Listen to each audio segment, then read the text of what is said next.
Alors, avant de partir en vacances, même si pas vraiment de vacances, je me suis dit qu'on allait faire un petit retour aux sources avec un tuto pour Final Cut et un tuto méchamment cool, mais genre méchamment.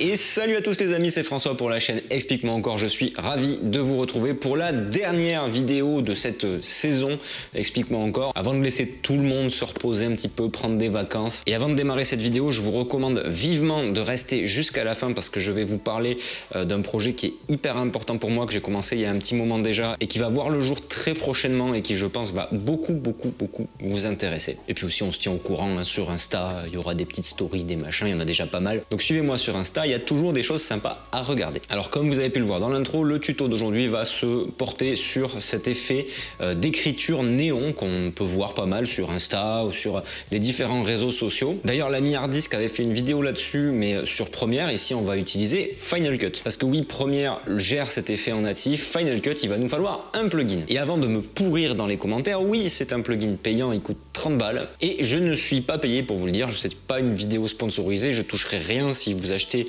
le plugin en question, je le trouve juste hyper cool. Et puis quand on voit le prix de Final Cut par rapport à l'abonnement de Premiere, je me dis que de temps en temps on peut investir dans des petits plugins quand ils sont sympas. Et voilà, moi je vous présente celui-là aujourd'hui parce que je l'ai trouvé plutôt cool. Je l'ai utilisé 2-3 fois, des petits trucs dans certaines vidéos d'avant et puis je m'en suis servi pour des clients aussi. Donc voilà, parenthèse plugin payant fermé, on n'en parle plus, voilà. Moi je pense que les 30 balles, ce plugin, il les vaut. Alors première chose à faire, hein, c'est de télécharger, d'acheter le plugin dans le lien qui se situe dans la description. Ensuite on l'installe, rien de compliqué, et direction Final Cut. Là ici j'ai fait glisser dans ma timeline un plan sur lequel je pense que cet effet peut être sympa. Je vais ensuite aller cliquer sur ce petit bouton en haut où il y a les titres et les générateurs. Je vais aller chercher Pixel Film Neon Glow. Et je vois que j'ai plusieurs calques d'effets à ma disposition. Mon plan étant Full HD en 1080, je vais donc sélectionner le calque qui va en fonction. Mais si vous faites de la 4K, voire plus ou moins, il y a les calques pour toutes les résolutions. Je vais ensuite faire glisser mon calque juste au-dessus du rush que je veux traiter. Et je vais l'ajuster pour qu'il fasse exactement la taille de ce plan en question. À partir de ce moment-là, je vais avoir tous les paramètres qui vont apparaître dans l'inspecteur sur la droite. Et on va pouvoir tout customiser. On va pouvoir gérer la taille du trait du tracé. D'ailleurs, on peut supprimer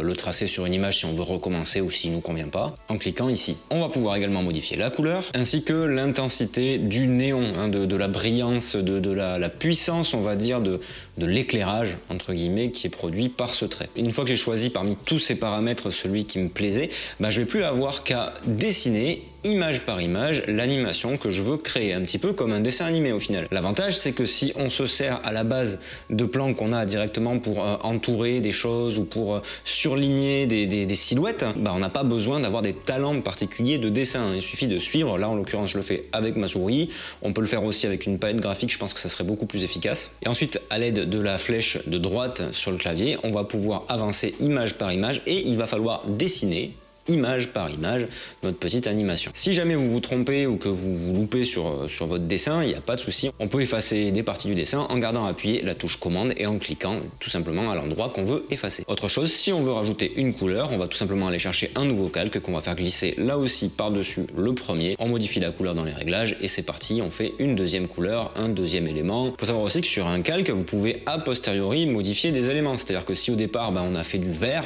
et que finalement on se rend compte que c'était plus sympa avec du bleu, il suffit d'aller dans l'inspecteur et de sélectionner la couleur et tout ce que vous avez dessiné changera de couleur instantanément. Une petite astuce que j'ai utilisée aussi au début de cette vidéo, c'est si par exemple on veut dessiner un objet qui n'est pas présent dans le film, on n'a pas les contours pour dessiner, tout simplement on peut importer une image dans la timeline, la baisser un petit peu en opacité éventuellement et faire le contour image par image de la même manière que ce qu'on vient de faire là tout de suite.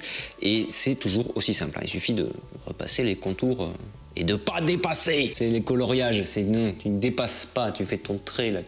Et voilà pour ce tuto. Surtout, la dernière chose qu'il faut que je vous dise absolument, il y a un truc complètement fou sur ce plugin, c'est qu'il n'y a pas d'auto-save. La sauvegarde ne se fait pas automatiquement. Donc si vous passez 1 heure à dessiner et que vous fermez Final Cut sans avoir sauvegardé, c'est mort. Donc il y a un petit bouton Save Canva. Vous n'oubliez pas de cliquer dessus avant de terminer votre truc, parce que sinon c'est foutu.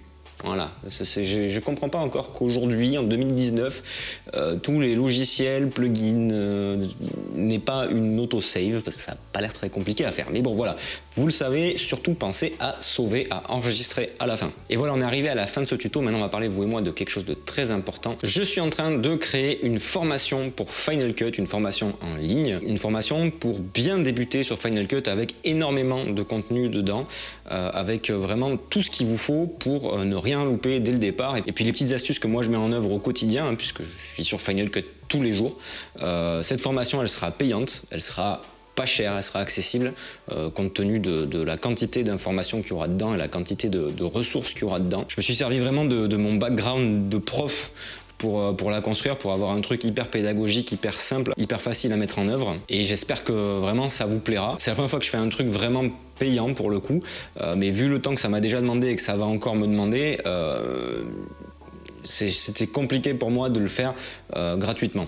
Donc bien sûr il y aura toujours les tutos sur la chaîne YouTube et tout ça, mais là on est vraiment sur un cours, sur une formation qui va vous permettre vraiment de vous lancer dans Final Cut sereinement, et puis même si vous êtes déjà lancé, d'avoir peut-être quelques bases qu'on peut louper ici et là quand on est autodidacte. Donc soyez patient, techniquement ça devrait sortir à la rentrée, au mois de septembre, et puis j'espère que vraiment ça vous plaira, parce que j'y mets beaucoup d'énergie. On arrive donc à la fin de cette vidéo les amis. Je vous remercie encore une fois d'être de plus en plus nombreux. Cette saison elle a été ouf, hein. On a passé les 30 000 abonnés, là on va arriver à 35 000. C'est juste un truc de malade. Il y a des vidéos qui ont dépassé les 80 000 vues, enfin, c'est trop cool. Et puis vous lire dans les commentaires régulièrement, ça fait hyper plaisir, ça fait vraiment chaud au cœur tout ça. On va continuer et on va continuer ça encore longtemps, j'espère.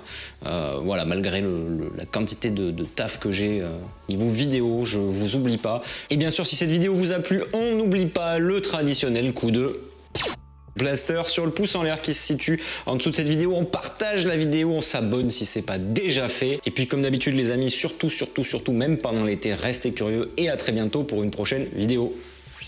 Et n'achetez pas n'importe quoi en formation d'ici là, hein. Vérifiez bien qui vous propose les formations. Gardez vos sous pour quelque chose qui marche bien. Petit conseil. Merci les amis, à très bientôt.